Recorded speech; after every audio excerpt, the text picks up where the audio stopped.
Hi guys, today is the 22nd, and finally we have some good news regarding the new variant. Stay with me, please. Let me get the news. I just don't want to.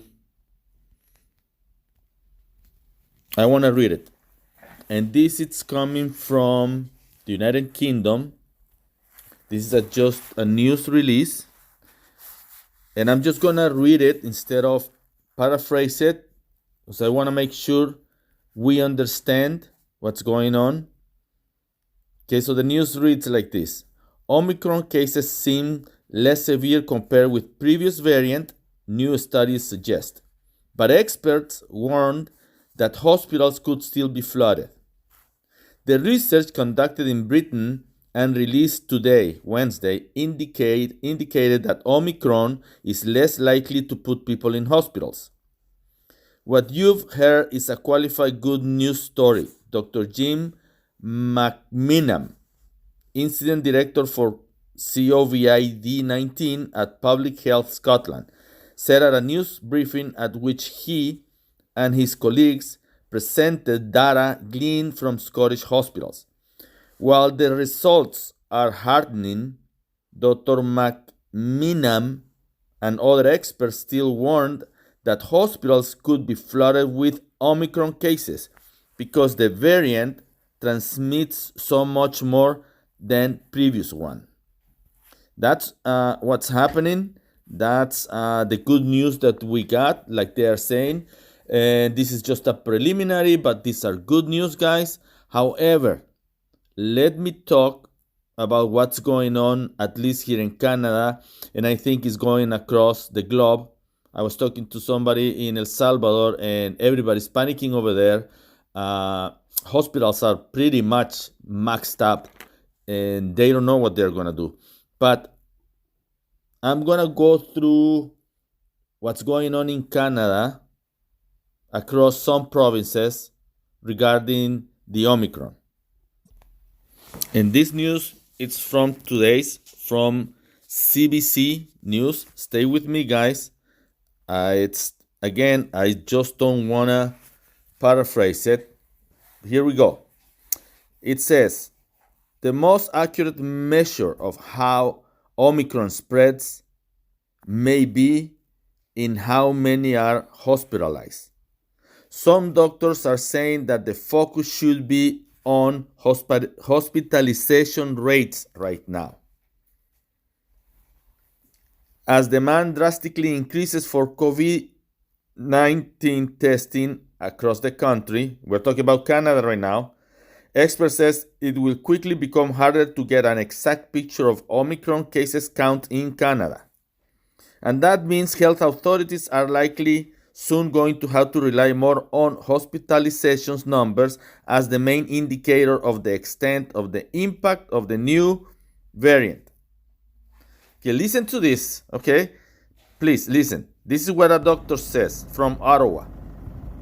This is such a hyper-contagious disease that it was completely foreseeable that the rate of spread would overwhelm the testing capacity that we have, as is already happening. Okay, this is an epidemiologist. Okay, his name is Raiwat. Sorry if I butch up the last name. Dionandan. And he's an epidemiologist and associate professor at the University of Ottawa. So he's saying, again, this is a hyper-contagious disease that it was completely foreseeable, okay? They knew it was coming. They knew it was going to happen. Now they're saying that the COVID case count have never been perfect. But now with Omicron's highly contagious nature, PCR testing has been maxed out in some provinces as people rush to get tested. And that's true. I'm going to go through some of the provinces and I'm going to later just upload some pictures of how it's getting crazy. People in some instance, one place in Quebec they open at 7. By 7:30, they ran out of tests and they couldn't do more. They have to close it. Okay? Some areas are expected to limit who can get tested. Health experts say that will lead to an undercounting cases. And that's true. Because on the news today, here in Manitoba, they were saying that they are hoping that from now on they are going to be testing just people with symptoms. They are encouraging, you know what I'm trying to say. People that if you don't have symptoms, don't go for a test. Which what's going to happen is many asymptomatic cases are not going to be counted. So I don't know how it's going to happen, because other cases, they're not going to be counted because they're going to be less important if the symptoms are milder. I mean, if your health department told you if you don't have symptoms, don't go get tested, then, I mean, you are not going to go. You're not going to go, but you might have it. You know what I'm trying to say? So this is a tricky situation. Again, we're getting into the same pattern that about a year and a half ago. Same pattern. Here in Manitoba, it was if you don't have symptoms, you don't go.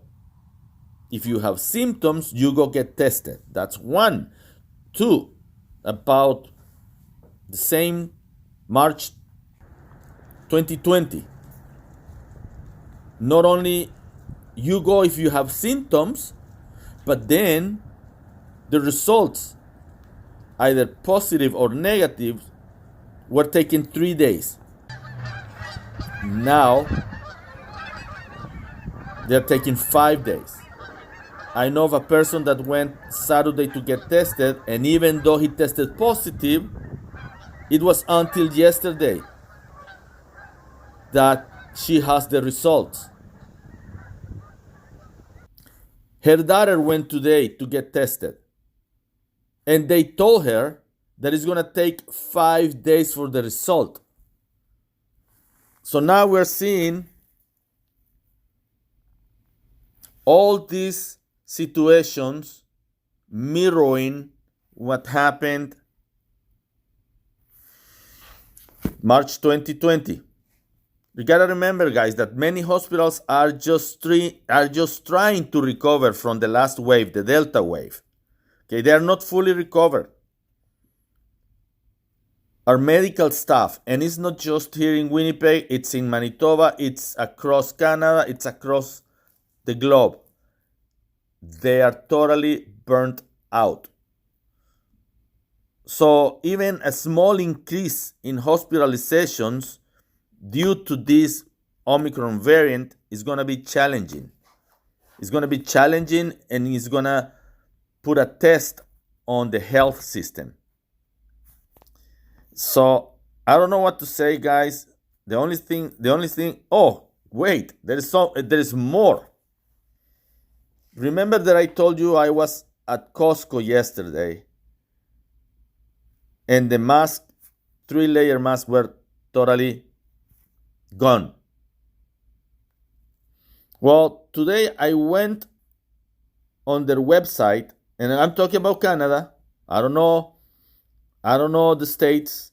So I went into the website to buy some KN95.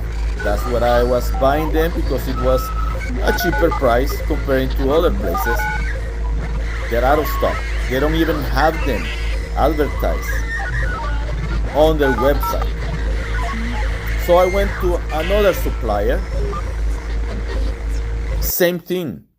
No KN95, no N95.